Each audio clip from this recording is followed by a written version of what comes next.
Assalamualaikum warahmatullahi wabarakatuh. Kami dari kelompok 6 kali ini akan membahas tentang persekutuan likuidasi. Sebelumnya kami akan memperkenalkan anggota kelompok kami dulu. Yang pertama itu ada Regina Cahyani, Mia Wiliani, Yunaldi Armanis, Hanika, Putri Aska Pratiwi, lalu ada Indra Isnaidi. Pada materi kali ini kami akan membahas tentang subbab likuidasi persekutuan secara umum, likuidasi sekaligus, likuidasi secara bertahap, serta persekutuan menjadi perseroan. Materi pertama akan disampaikan oleh Hanika. Assalamualaikum warahmatullahi wabarakatuh. Baik, saya akan menjelaskan tentang telah umum tentang likuidasi persekutuan. Nah, di sini ada pengunduran diri atau disosiasi. Pengunduran diri atau disosiasi adalah konsep hukum untuk pengunduran diri sekutu karena yang pertama sekutu meninggal, yang kedua sekutu secara sukarela mengundurkan diri atau pensiun, yang ketiga keputusan pengadilan. Keputusan pengadilan itu seperti sekutu terlibat dalam tindakan yang melanggar hukum yang secara signifikan terkait negatif bagi persekutuan. Kemudian sekutu melanggar perjanjian persekutuan. Nah, selanjutnya itu ada pembubaran. Pembubaran merupakan pengakhiran persekutuan. Kejadian-kejadian yang dapat menyebabkan pembubaran dan terminasi bisnis persekutuan adalah sebagai berikut. Yang pertama itu pemberitahuan pengunduran diri dari sekutu, yang kedua dengan batas waktu dan tujuan tertentu, yang ketiga adanya keputusan pengadilan. Nah, selanjutnya itu ada likuidasi. Terminasi dan likuidasi persekutuan dimulai setelah pembubaran persekutuan. Persekutuan tetap beroperasi untuk tujuan khusus, yaitu penyelesaian proses penghentian bisnis. Proses terminasi mencakup transaksi-transaksi yang diperlukan untuk melikuidasi persekutuan, seperti penagihan piutang dan distribusi saldo neto yang tersisa kepada para sekutu dalam bentuk sesuai proporsi kepemilikan modal. Selanjutnya itu ada laporan likuidasi dan realisasi persekutuan. Laporan likuidasi adalah dasar pembuatan ayat jurnal untuk mencatat likuidasi. Laporan ini menyajikan pengaruh likuidasi terhadap akun-akun neraca persekutuan dalam bentuk kertas kerja. Yang pertama, laporan menunjukkan konversi aset tetap menjadi kas. Yang kedua, distribusi kas kepada para kreditur. Yang ketiga, alokasi keuntungan atau kerugian para sekutu. Sekian materi dari saya. Materi selanjutnya akan disampaikan oleh teman saya yang lain. Wassalamualaikum warahmatullahi wabarakatuh. Baiklah, saya akan melanjutkan penjelasan dari teman saya. Pada slide ini kita akan membahas likuidasi sekaligus, yang merupakan suatu proses likuidasi di mana seluruh aset dikonversikan menjadi kas dalam waktu yang sangat pendek, kreditur eksternal dibayar, dan pembayaran tunggal secara gabungan dilakukan kepada para sekutu atas bagian modal yang mereka setorkan. Selanjutnya, realisasi aset.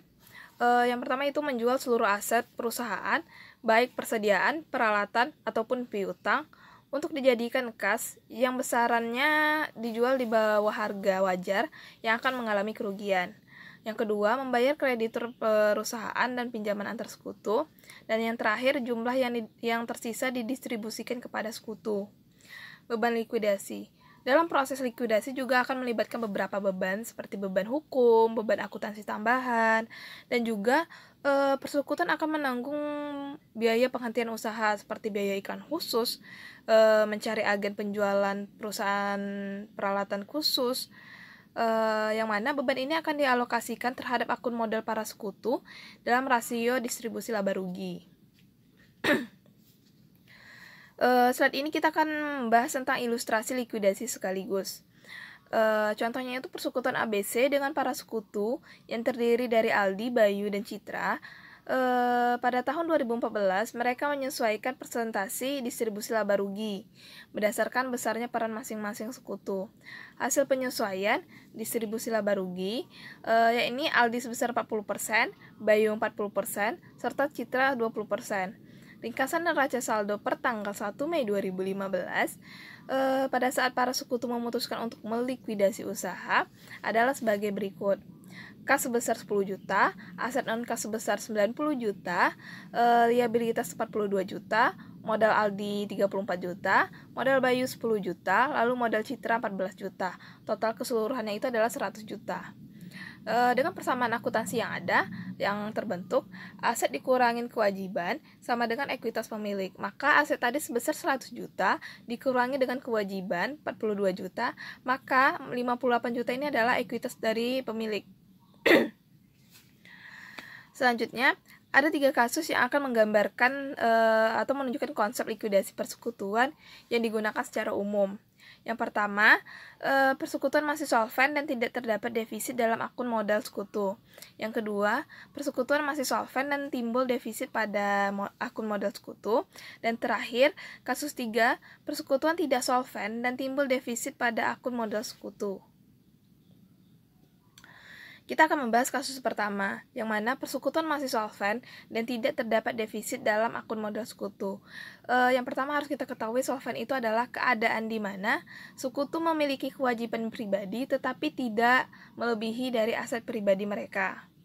Kondisi kasus pertama ini, aset non-kas dijual dengan harga 80 juta pada tanggal 1 Mei, yaitu mengalami kerugian sebesar 10 juta. Selanjutnya, kreditur eksternal dibayar sebesar 42 juta pada tanggal 20 Mei, dan sisa kas sebesar 48 juta didistribusikan kepada para sekutu pada tanggal 30 Mei. Observasi penting dalam hal ini, yang pertama, saldo sebelum likuidasi diperoleh dari neraca pada tanggal 1 Mei 2015 yang kita baca tadi. Selanjutnya, kerugian sebesar 10 juta tadi akan didistribusikan langsung kepada akun modal para sekutu. Yang ketiga, kreditur eksternal dibayarkan sebelum distribusi kas kepada para sekutu. Yang keempat, pembayaran kepada para sekutu dilakukan dengan saldo modal sekredit. Dan yang terakhir, saldo pasca likuidasi sebesar 0 yang menandakan bahwa seluruh akun telah ditutup dan persekutuan benar-benar telah dilikuidasi dan dihentikan sepenuhnya. Bisa kita lihat, ini kasus pertama tadi. Untuk saldo sebelum likuidasi pada tanggal 1 Mei, kas sebesar 10 juta, aset non-kas 90 juta, kewajiban 42 juta, lalu modal Aldi 34 juta, Bayu 10 juta, serta Citra 14 juta itu diambil dari neraca saldo yang kita baca tadi. Selanjutnya, penjualan aset dan distribusi sebesar 10 juta yang mengalami kerugian tadi. Kondisinya kita menjual aset non-kas sebesar 80 juta yang mengalami kerugian 10 juta kan. Maka pada kas kita akan menerima 80 juta, lalu aset non-kas dikurangi 90 juta, lalu kerugian 10 juta tadi keterangannya di sini akan didistribusikan langsung kepada akun modal para sekutu sesuai dengan distribusi dari laba ruginya. Maka 10 juta tadi dibagi 3 sesuai dengan presentasinya. Untuk Aldi 4 juta, untuk Bayu 4 juta, dan untuk Citra 2 juta. Lalu totalnya itu untuk kas 90 juta, aset non-kas 0, kewajiban 42 juta, Aldi 30 juta, saldo modal Bayu 6 juta, saldo modal Citra sebesar 12 juta. Selanjutnya, kondisi kedua, pembayaran kreditur eksternal yang dibayar sebesar 42 juta. Yang mana pembayaran kreditur eksternal ini dibayarkan sebelum distribusi kas kepada para sekutu. Maka pada kas dikurangin 42 juta dan dan pada akun kewajiban bernilai 0. Selanjutnya, pembayaran sekaligus kepada para sekutu sisanya. Setelah dikurangi dengan pembayaran kreditur eksternal, kasnya tersisa 48 juta yang akan didistribusikan kepada para sekutu sesuai dengan proporsi distribusi laba rugi mereka. Yang mana untuk Aldi sebesar 30 juta, Untuk saldo modal Bayu 6 juta, serta saldo modal Citra sebesar 12 juta.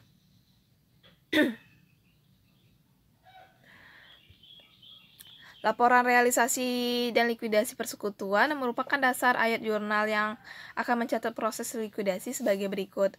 Untuk realisasi seluruh aset non-kas persekutuan ABC distribusi, ayat jurnalnya itu adalah kas sebesar 80 juta, modal Aldi 4 juta, modal Bayu 4 juta, modal Citra 2 juta, pada aset non-kas sebesar 90 juta.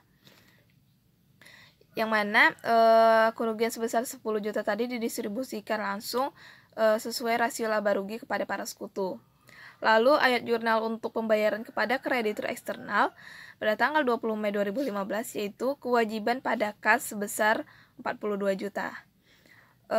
Ayat jurnal pembayaran sekaligus kepada para sekutu tadi pada tanggal 30 Mei, modal Aldi 30 juta, modal Bayu 6 juta, modal Citra 12 juta, pada kas 48 juta.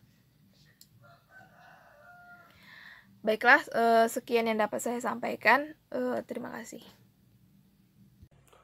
Assalamualaikum warahmatullahi wabarakatuh. Saya Indra Isnedi akan melanjutkan presentasi yang telah disampaikan oleh teman saya sebelumnya. Adapun materi yang saya sampaikan adalah contoh kasus 2. Contoh kasus 2 persekutuan masih solvent dan timbul defisit pada akun modal sekutu. Defisit dalam akun modal sekutu dapat terjadi jika saldo kredit akun modal sekutu terlampau rendah untuk dapat menanggung bagian kerugian yang ditentukan. Defisit modal dapat terjadi kapan saja selama proses likuidasi.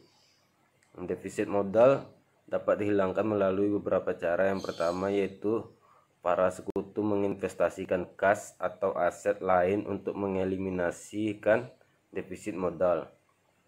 Yang kedua, defisit modal sekutu didistribusikan kepada sekutu yang lain berdasarkan rasio pembagian. Dapat kita lihat dari laporan keuangan pribadi ketiga sekutu tersebut, maka dapat kita ketahui sekutu pribadi sekutu yang mana yang masih solvent dan pribadi sekutu mana yang insolvent. Ini kita lihat sekutu Aldi dan Citra masih solvent, sedangkan sekutu Bayu secara pribadi tidak solvent. Solvent sendiri diartikan sebagai keadaan di mana sekutu memiliki kewajiban pribadi yang tidak melebihi aset pribadi. Sedangkan insolvent keadaan di mana sekutu memiliki kewajiban pribadi yang melebihi aset pribadi. Langsung saja ke contoh soalnya, yaitu Bayu secara pribadi tidak solvent, sedangkan Aldi dan Citra secara pribadi masih solvent.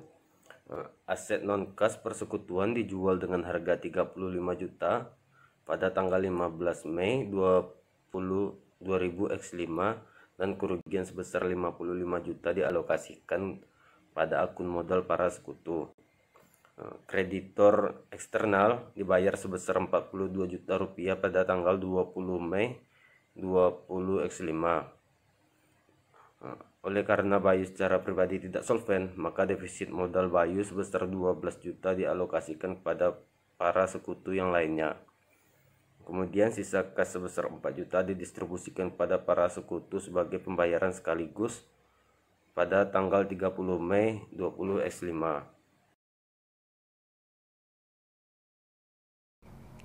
Untuk contoh kasus 2 dapat kita lihat pada ilustrasi figur 16.2. Pengamatan dalam ilustrasi ini adalah yang pertama, kerugian sebesar 55 juta rupiah dari realisasi aktiva non-kas dialokasikan menurut rasio pembagian laba dan rugi para sekutu, yaitu Aldi sebesar 40%, Bayu sebesar 40%, dan Citra sebesar 20%. Bagian Bayu atas bagian penghapusan aset yaitu sebesar 22 juta menimbulkan defisit akun modal sebesar 12 juta rupiah. Bayu secara pribadi tidak solvent dan tidak mampu untuk melakukan investasi tambahan untuk menghapus defisit modal. Kemudian kreditur eksternal dibayar sebelum dilakukan distribusi kepada pihak sekutu. Selanjutnya, defisit Bayu sebesar 12 juta didistribusikan kepada Aldi dan Citra menurut rasio laba rugi yang berlaku Aldi menanggung 2/3 dari defisit Bayu, yaitu sebesar 8 juta rupiah, dan Citra menanggung sebesar 1/3 dari defisit Bayu, yaitu sebesar 4 juta rupiah. Distribusi atas defisit Bayu menimbulkan defisit dalam akun modal Citra, maka Citra harus memberikan kontribusi sebesar 1 juta rupiah untuk menutupi defisit modalnya. Kemudian pembayaran sekaligus dilakukan kepada Aldi sebesar kredit modal sebesar 4 juta rupiah. Kemudian saldo pasca likuidasi seluruhnya adalah 0, yang menunjukkan bahwa seluruh akun telah ditutup dan persekutuan secara penuh telah dilikuidasi dan dihentikan.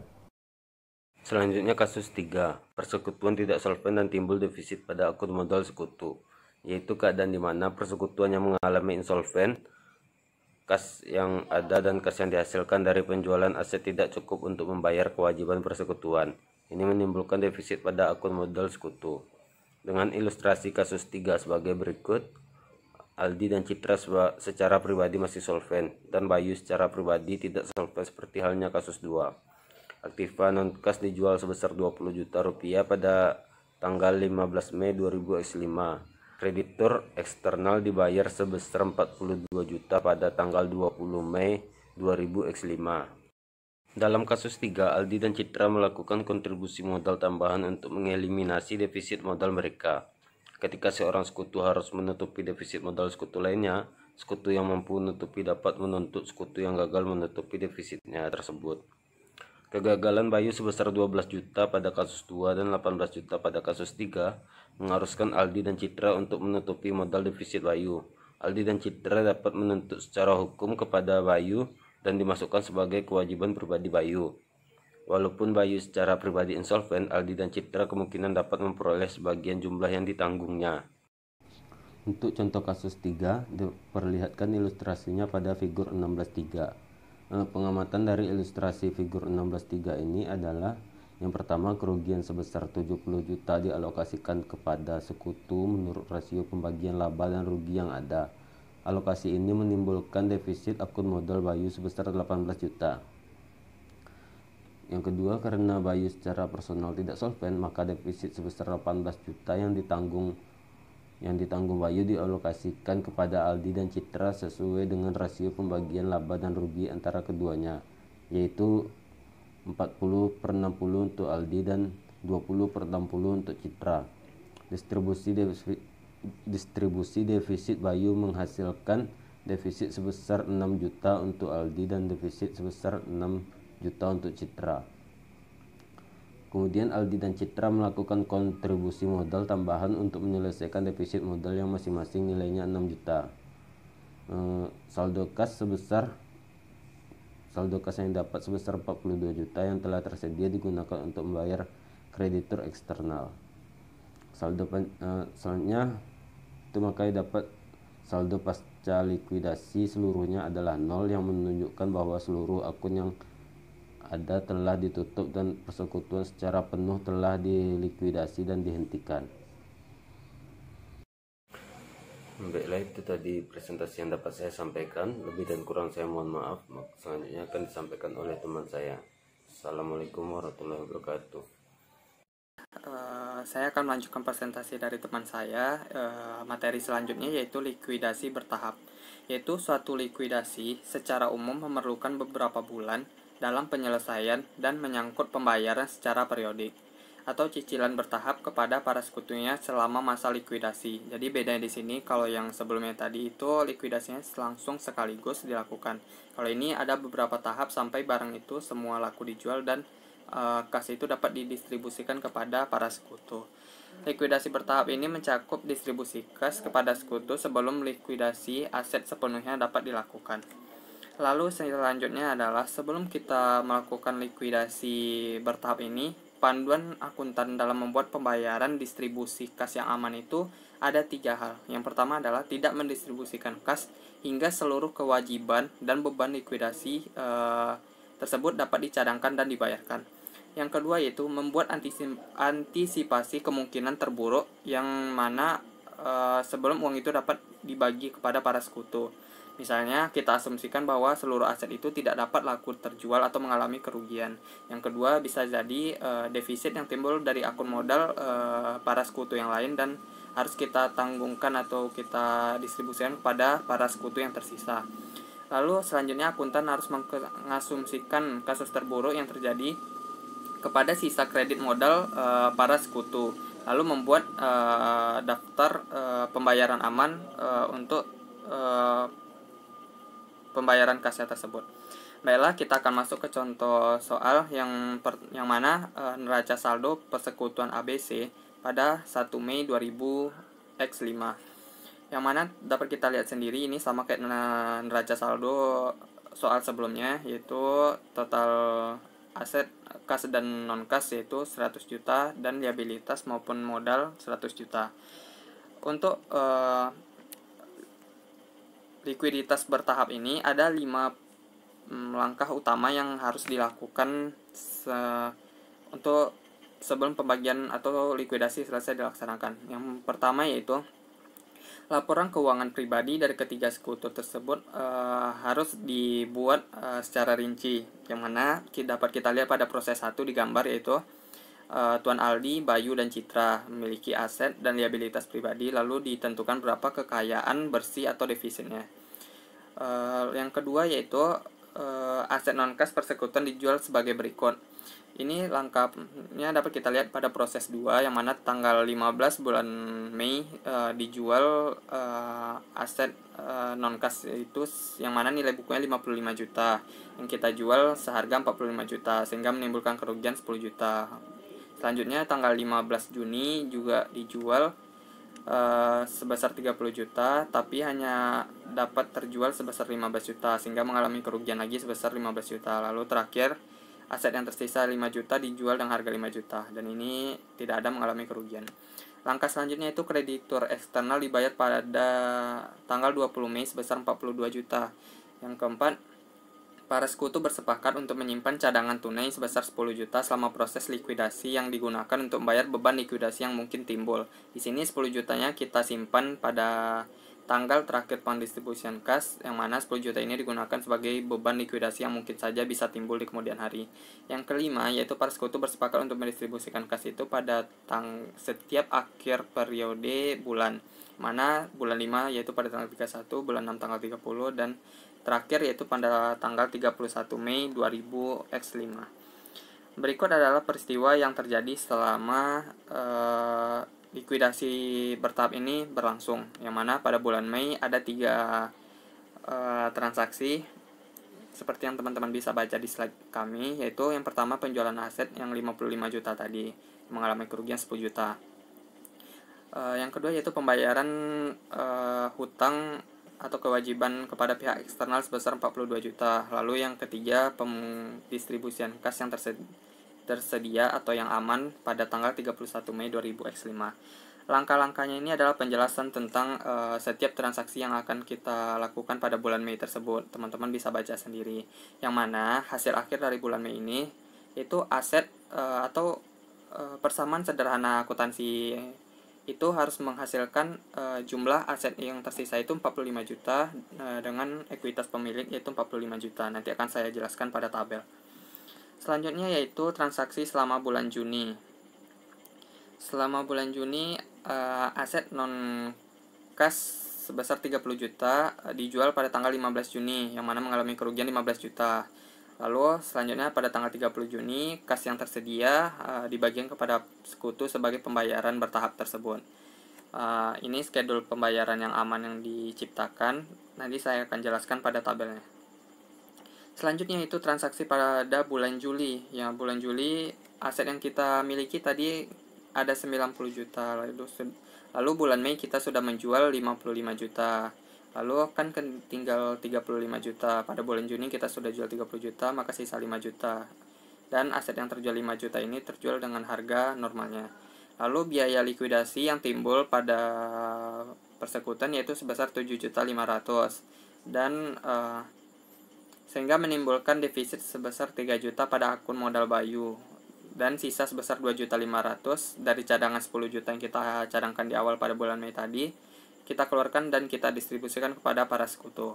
Lalu ini dapat kita lihat pada tabel pengerjaannya, yaitu figur 16.4, yaitu kertas kerja likuidasi bertahap. Yang mana saldo awal sebelum likuidasi 1 Mei 2000X5 yaitu kas tadi seperti yang di neraca saldo awalnya itu 10 juta, aset non kas 90 juta, liabilitasnya itu 42 juta, dan modal dari masing-masing itu sesuai proporsionalnya, yaitu Aldi memiliki modal 34 juta, Bayu 10 juta, dan Citra 10 juta. Lalu di sini tanda minus itu berarti itu saldo normalnya bersaldo di sebelah kredit ya teman-teman. Baiklah, kita masuk pada transaksi yang pertama, yaitu pada bulan Mei dilakukan penjualan aset dan mendistribusikan kerugian sebesar 10 juta kepada akun modal masing-masing. Ini seperti yang kita lihat, dia menjual aset non kas itu sebesar 55 juta. Makanya di sini kita minus 55 juta dan uangnya itu bertambah 45 juta dan mengalami kerugian. Kerugian ini kita atribusikan kepada pemilik modal masing-masing sesuai dengan proporsional modalnya di atas tersebut. Aldi mengambil kerugian 40% dari 10 juta yaitu 4 juta, Bayu juga 40% dari 10 juta 4 juta, dan Citra 20%-nya. Lalu kita mengurangi dan menambahkan masing-masing pos dari laporan realisasi tersebut, yang mana kas yang awalnya 10 juta ditambah 45 juta menjadi 55 juta, aset non kas 90 juta dikurang 55 juta menghasilkan 35 juta, dan begitu seterusnya. Lalu pada bulan Mei kita melakukan pembayaran kepada kreditor, yang mana hutang kita tadi kan sebesar 42 juta. Kalau hutang berkurang maka kas juga berkurang, makanya dikurangi 42 juta pada posisi kas dan liabilitas 42 juta. Di sini kita akan menurunkan lagi masing-masing pengurangan tersebut. Maka dihasilkanlah sisa kas yaitu 13 juta, aset non kas 35 juta, liabilitas itu sudah habis karena sudah dibayar. Lalu modalnya tetap turun 30 juta dan Bayu 6 juta, sedangkan Citra 12 juta. Di sini saldo modal masing-masing para sekutu masih aman ya. Lalu pembayaran kepada para sekutu itu sesuai schedule 1 itu 3 juta. Nanti kita bahas 3 juta itu dapat dari mana. Baiklah, selanjutnya yaitu karena dia dibayar 3 juta, maka kita turunin lagi pengurangannya tersebut. Uang yang tadi 13 juta kita kurang 3 juta menjadi 10 juta. Dan modal si yang dibayarkan kepada ahli 3 juta juga dikurangi sebagai atribusi kas yang telah diterimanya, sehingga menghasilkan sisa modalnya itu 27 juta. Lalu kita masuk transaksi yang kedua, yaitu pada bulan Juni. Pada bulan Juni kita lihat soalnya kembali. Di sana dia melakukan penjualan aset dan distribusi kerugian sebesar 15 juta. Dia jual aset teman-teman yaitu sebesar 30 juta dengan nilai 15 juta, sehingga 15 juta lagi mengalami kerugian. Kas kita tambahkan 15 juta, aset non kasnya kita kurangi 30 juta, dan kerugian yang 15 juta kita bagi lagi sesuai dengan proporsional modal masing-masing, yaitu Aldi 40% dari 15 juta yaitu 6 juta, Bayu juga sekian, dan Citra juga 20% dari 15 juta yaitu 3 juta. Lalu kita turuninkan lagi, kita tambahkan lagi sisa pembayaran dari bulan Mei sama dengan transaksi dengan bulan Juni, sehingga dihasilkan nilai sebesar 25 juta pada kas, aset non kas sebesar 5 juta, yang tinggal yaitu liabilitas sudah habis dan masing-masing modal yaitu dapat kita lihat masing-masing. Terus kita melakukan lagi analisa pembayaran, schedule pembayaran distribusi kas yang aman. Ini nanti saya jelaskan lagi, yaitu schedule 2 kita lihat nanti pada tabel berikutnya, yang mana 15 juta kas itu dikurangi 15 juta dan kita kurangi modal Aldi itu 11 juta dan Citra 4 juta. Itu 15 juta ini merupakan kas yang aman untuk dibagi atau didistribusikan. Lalu kita kurangi lagi 25 juta dengan 15 juta, maka sisa uang kas pada akhir Juni yaitu 10 juta. Dan aset non kas yang masih tersisa yaitu 5 juta. Dan modal Aldi sebesar 10 juta, modal Bayu sudah habis, dan modal Citra sebesar 5 juta. Baiklah, pada bulan Juli kita masuk transaksi berikutnya, yaitu penjualan aset sebesar nilai buku, yaitu aset yang tersisa tadi 5 juta ya teman-teman, terus kita jual dengan harga 5 juta. Maka ini menambah kas 5 juta dan mengurangi aset non kas. Lalu dapat teman-teman lihat kita tinggal menurunkannya lagi sehingga dapat kas sebesar 15 juta dan modal Aldi masih 10 juta dan Citra 5 juta. Lalu pembayaran biaya likuidasi yang timbul yaitu 7.500.000. Ini realnya ya teman-teman, 7.500.000. Sehingga kita kurangi lagi dari kas yaitu 7.500.000 uang kas yang masih tersisa. Dan si Aldi dikurangi 7 juta dan Bayu masih minus 3 juta dan Citra minus dikurangi 3.500.000. Dapatnya ini nanti saya jelaskan di tabel berikutnya. Bukan, yang minus 7 juta ini merupakan hasil dari atribusi perkiraan biaya likuidasi tadi, yang mana 40% dari 7.500.000 itu 3 juta, Bayu juga 3 juta, dan Citra 1.500.000 karena 20% dari 7.500.000. Lalu kita kurangi biaya dari Aldi tadi 7, sisa modal untuk Aldi itu 7 juta dan Bayu masih defisit 3 juta, sedangkan Citra masih 3.500.000. Lalu kita atribusikan karena si Bayu ini sudah insolven atau tidak solven lagi, maka yang 3 juta kita atribusikan lagi kepada masing-masing sekutu yang masih bersifat solven, yang mana si Aldi menanggung 40 dari 60 dikali 3 juta tadi, maka menghasilkan 2 juta, dan si Citra 20% dari 60 dikali 3 juta yang akun defisit tadi, lalu menghasilkan 1 juta. Lalu ini dikurangi dari sisa uang yang akan diterima oleh masing-masing sekutu yang tersisa, yaitu 7 juta dikurang 2 juta, sisanya 5 juta, dan Citra 2.500.000. Karena uang tadi masih tersisa 7.500.000, maka uang 7.500.000 ini kita atribusikan kepada sekutu yang masih memiliki nilai, yaitu Aldi menerima 5 juta pada tanggal 31 Juli dan Citra 2.500.000. Baiklah, selanjutnya akan saya jelaskan schedule pembayaran aman para sekutu dalam likuidasi bertahap. Yang pertama yaitu pada tanggal 31 Mei, perhitungannya modal Aldi 30 juta, Bayu 6 juta, dan Citra 12 juta. Ini kita lihat pada tabel sebelumnya, yaitu sisa pada modal Aldi, Bayu, dan Citra setelah akhir 31 Mei. Lalu kita asumsikan terjadi kerugian penuh dari 35 juta atas sisa aset non-kas. Kan tadi kita sudah menjual aset itu 55 juta, sehingga sisa aset non-kas itu 35 juta. Karena akuntan itu harus membuat schedule pembayaran yang aman, maka dia harus membuat asumsi terburuk, yaitu aset yang tersisa 35 juta tadi diasumsikan tidak laku atau mengalami kerugian 35 juta atau tidak bisa dijual, dan biaya likuidasi masa depan itu sekitar 10 juta. Maka ini akan menghasilkan saldo 45 juta, dan ini diatribusikan kepada masing-masing sekutu, yaitu sebesar proporsionalnya tadi. Aldi 40% dari 45 juta, yaitu menghasilkan 18 juta, Bayu juga 18 juta, dan Citra 9 juta. Maka di sini si Aldi menyisakan modal amannya itu 12 juta, dan Bayu sudah insolven sebesar 12 juta, dan Citra masih solven sebesar 3 juta. Karena akun modal ini tidak boleh negatif, maka sekutu yang masih tersisa harus menanggung beban dari sekutu yang insolven, di mana Bayu sudah insolven dan harus ditanggung oleh Aldi dan Citra sebesar proporsional modal mereka. Aldi menanggung 40% 40 dari 60 dikali 12 juta yang saldo Bayu yang insolven tadi, maka menghasilkan 8 juta yang harus ditanggung Aldi dan Citra sebesar 4 juta.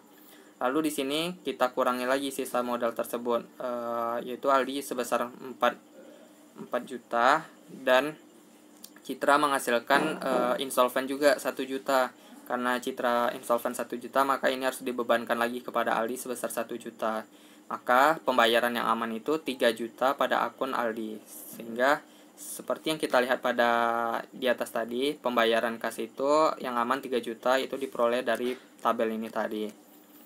Lalu schedule kedua itu pada tanggal 30 Juni 2000X5, yang mana perhitungannya itu kita lihat lagi seperti saldo modal pada 30 Juni slide sebelumnya, yaitu Di sini akan nampak bahwa saldo sekutu itu sebesar Aldi itu minus 21 juta, sedangkan Bayu sudah 0 dan Citra 9 juta. Nah, di sini kita turunkan lagi. Dan kita asumsikan lagi kasus terburuknya itu, yaitu sisa aset non kas yang tersisa itu kan 5 juta untuk dijual pada bulan depan. Maka 5 juta ditambah sisa biaya likuidasi itu kemungkinan 10 juta, maka 15 juta, dan 15 juta ini harus di atribusikan lagi kepada masing-masing sekutu, yaitu sesuai dengan proporsi modal mereka. Si Aldi memperoleh 6 juta, Bayu 6 juta, dan Citra 3 juta. Lalu kita kurangi dari sisa modal-modal sekutu tersebut. Dan di sini masih nampak Bayu mengalami insolven sebesar 6 juta.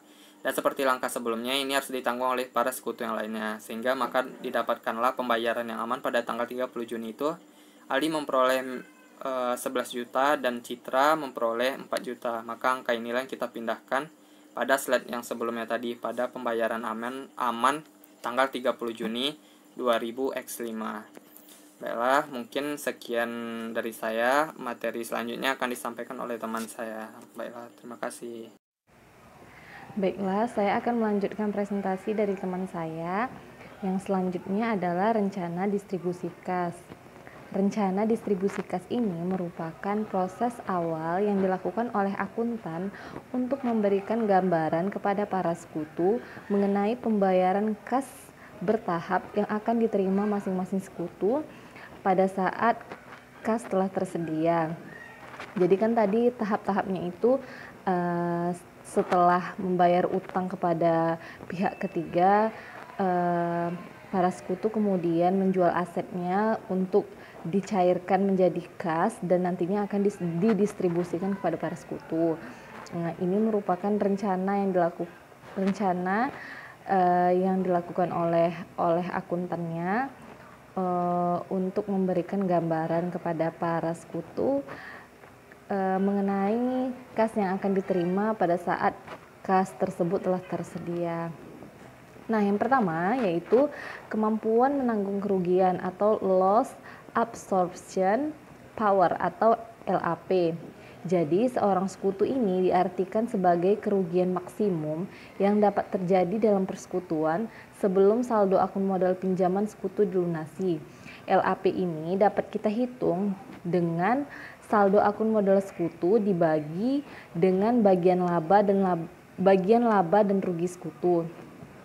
Kita contohkan pada tanggal 1 Mei Aldi yang memiliki saldo modal 34 juta di persekutuan ABCD, maka LAP Aldi dapat kita hitung sebesar 34 juta dibagi 0,40. Tadi kan Aldi mempunyai 40% dari total seluruh modal. Kemudian dapatlah 85 juta. Nah, 85 juta ini kita kalikan 0,40%, dapatlah 34 juta. Yang artinya berarti kerugian dalam penghapusan aset non-kas atau beban likuidasi tambahan sebesar 85 juta akan menghapus saldo kredit dalam modal Aldi. Kemudian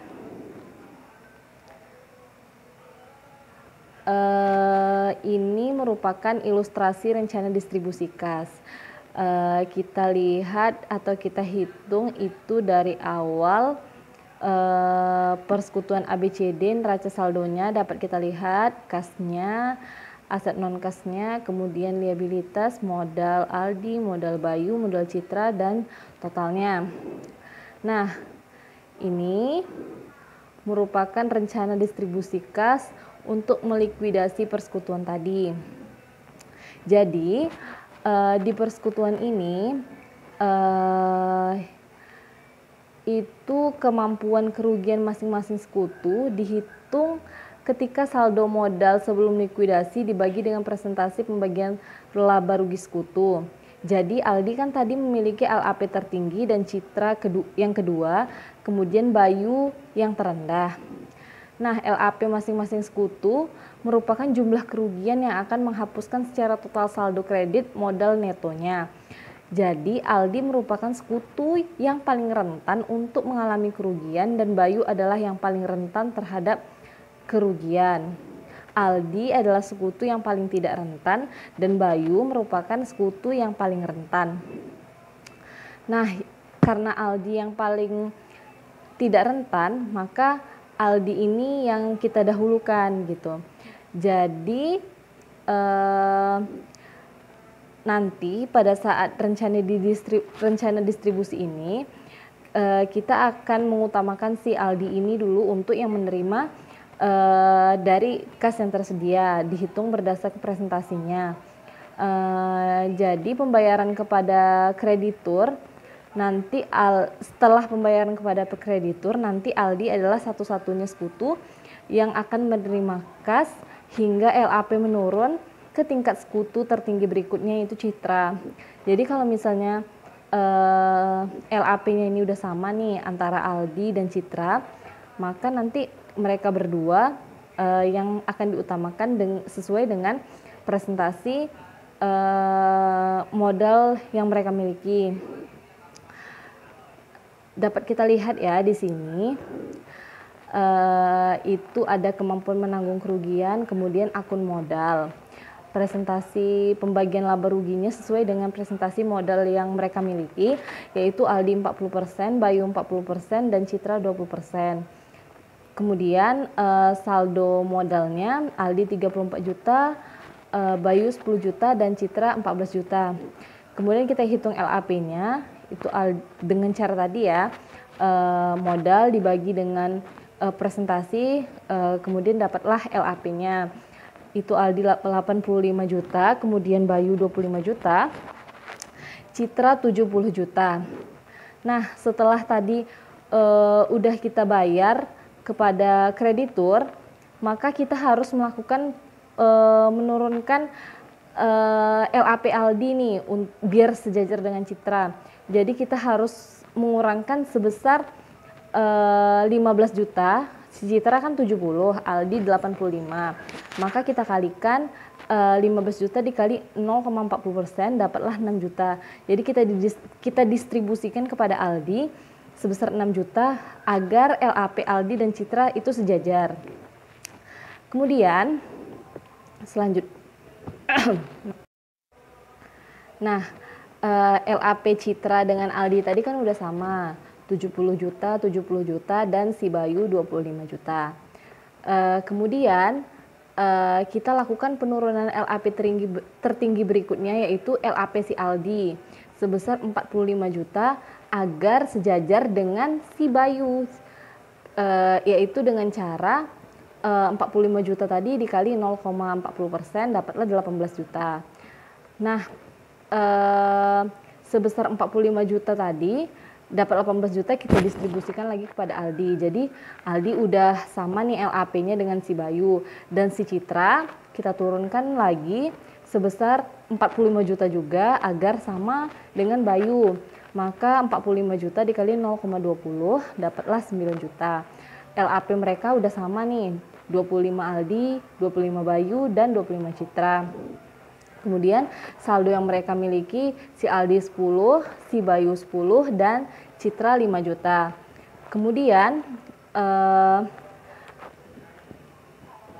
pembagian laba dan ruginya langsung saja kita kalikan, yaitu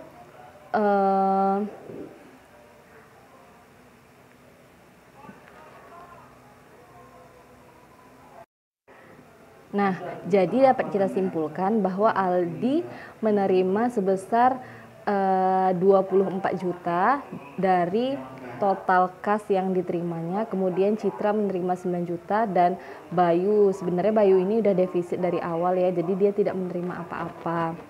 Nah, jadi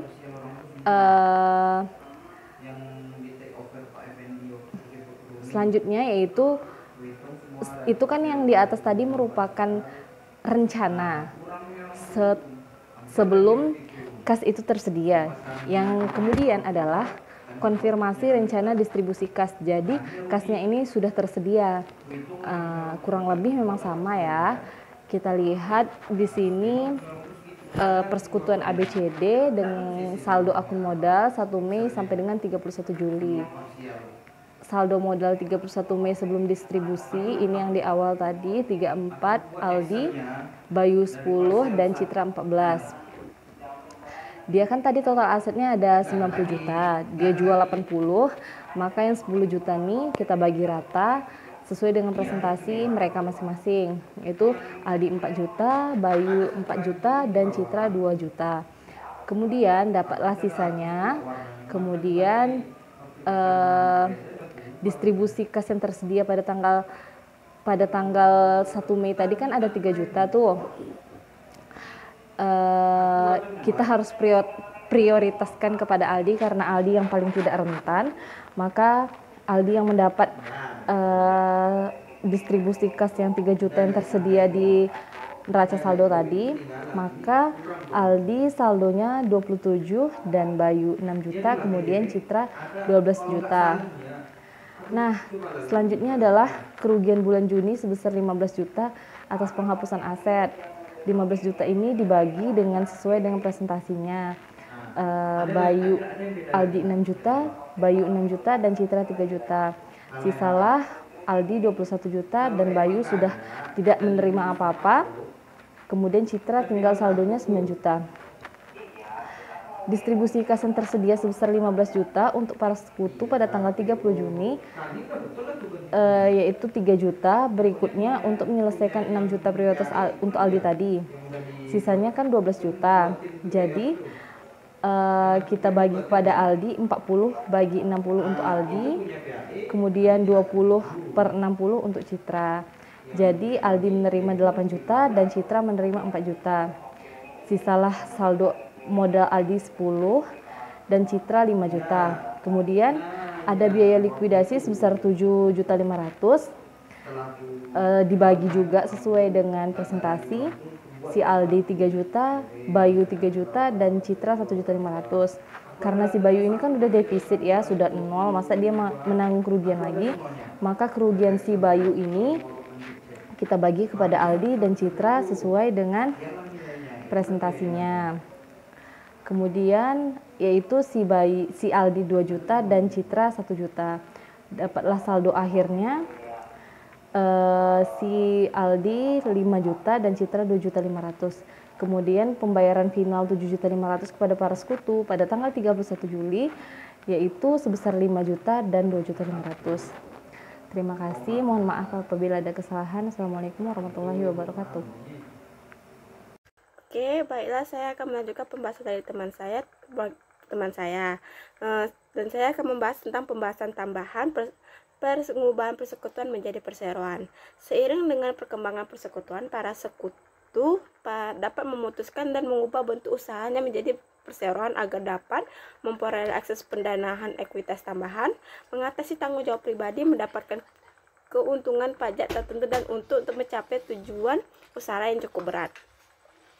Pada saat pembentukan perseroan, persekutuan diberhentikan sedangkan aset dan kewajiban revaluasi menjadi sebesar nilai pasar. Keuntungan dan kerugian revaluasi yang timbul dialokasikan pada akun modal para sekutu sesuai dengan rasio pembagian laba dan rugi. Modal saham perseroan yang baru kemudian didistribusikan secara proporsional pada akun modal para sekutu. Entitas bisnis terpisah persekutuan harus menutup catatan akuntansinya perseroan sebagai entitas baru. Harus membuka catatan akuntansi yang baru untuk mencatat penerbitan modal saham para sekutu persekutuan sebelumnya. Neraca saldo persekutuan ABC pada tanggal 1 Mei 2000X5 sebagaimana ditunjukkan sebelumnya digunakan mengilustrasikan perubahan persekutuan menjadi perseroan. Perseroan yang baru disebut sebagai PT Induk pada saat pengubahan dari persekutuan menjadi perseroan, seluruh aset dan kewajiban harus diperiksa dan dinilai berdasarkan nilai pasar. Keuntungan dan kerugian yang timbul harus didistribusikan kepada para sekutu sesuai dengan rasio pembagian laba rugi masing-masing sekutu. Misalkan aset non-cash memiliki nilai pasar sebesar 80 juta, kerugian nilai pasar sebesar 10 juta dialokasikan ke dalam akun modal para sekutu sebelum pembentukan perseroan sebagai berikut. modal Aldi di akunnya sini dapatnya sebesar 4 juta. Modal Bayu juga 4 juta, sedangkan modal Citra itu mendapat 2 juta dan aset non kasnya sebesar 10 juta. Kenapa Aldi dan Bayu dapatnya 4 juta sedangkan aset modal Citra dapatnya 2 juta? Karena modal Aldi dan Bayu ini dikalikan dengan 40%, sedangkan modal Citra itu dikalikan dengan 20%. Itu udah ditentukan ya, Jadi ditentukan sebelumnya. Jadinya Bayu dan Aldi ini dapatnya pembagiannya 40-40, sedangkan Citra ini 20. Tentu saja dalam praktiknya akun aset tentulah yang digunakan, bukan klasifikasi umum seperti aset non-kas. Keuntungan atas revaluasi aset juga dapat terjadi jika sebuah persekutuan yang aksesnya memilih untuk berubah menjadi perseroan. Baiklah, selanjutnya aset neto persekutuan mempunyai nilai wajar sebesar 48 juta. Nah, dapatnya 48 juta ini dari 90 juta dikurangi dengan 42 juta kewajibannya. Perseroan menerbitkan 4.600 lembar saham biasa dengan nilai wajar sebesar 1.000, nilai pari sebesar 1.000 per lembar, ditukar dengan aset dan kewajiban persekutuan ABC. Ayat jurnal yang dibuat PT Induk untuk memperoleh aset dan kewajiban persekutuan dengan nilai tukar sebesar penerbitan sebesar 4.000 lembar nilai saham sebagai berikut. Yang di debit itu kas sebesar 10 juta, aset non kas sebesar 80 juta. Yang di kreditnya yaitu kewajiban sebesar nilainya sebesar 42 juta, saham biasa sebesar 4.600.000 dan tambahan modal di setor Agio sebesar 43.400.000. Para sekutu membuat ayat jurnal berikut. Dengan ayat jurnal berikut ini pada buku persekutuan yang di debitnya yaitu investasi pada saham PT Induk sebesar 48 juta, kewajibannya sebesar 42 juta, sedangkan di kreditnya yaitu kas sebesar 10 juta, aset non kasnya sebesar 80 juta, dan penerimaan PT Saham Induk sebesar aset neto persekutuannya. Ingatlah kembali bahwasanya aset non kas telah dikurangi nilainya sehingga menjadi nilai wajar pada ayat jurnal 4 sebelumnya untuk mendistribusikan saham kepada para sekutu dan menutup persekutuan. Ayat jurnal final adalah sebagai berikut. Yang pertama itu modal Aldi sebesar 30 juta, modal Bayu tidak ada, dan modal Citra sebesar 12 juta, dan investasi pada saham induknya sebesar 40 juta. Sekian presentasi dari kami, saya dan teman-teman saya dari kelompok 6. Mohon maaf bila ada kesalahan dari PPT-nya, Word-nya, atau kesalahan membaca kami. Lebih dan kurang kami mohon maaf. Assalamualaikum.